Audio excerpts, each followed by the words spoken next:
ലിമോസിനുകൾ, ടാക്സികൾ, ബസ്സുകൾ, delivery motor cycle എന്നിവ ഹൈവേയിൽ ഇടത് പാത ഉപയോഗിക്കുന്നത് നിരോധിച്ചു. ഖത്തർ ആഭ്യന്തര മന്ത്രാലയമാണ് ഇക്കാര്യം അറിയിച്ചത്.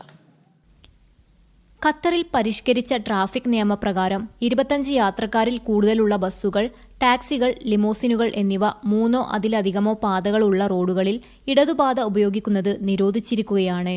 ഡെലിവറി മോട്ടോർ സൈക്കിൾ റൈഡർമാർ എല്ലാ റോഡുകളിലും വേഗത കുറഞ്ഞ വലത് ലൈനാണ് ഉപയോഗിക്കേണ്ടത്. ഇന്റർസെക്ഷനുകൾക്ക് കുറഞ്ഞത് 300 മീറ്റർ മുമ്പായി ഈ വാഹനങ്ങൾക്ക് ലൈൻ മാറ്റാൻ അനുവാദമുണ്ട്. മെയ് 22 മുതൽ പുതുക്കിയ നിയമ നടപടികൾ പ്രാബല്യത്തിൽ വരും.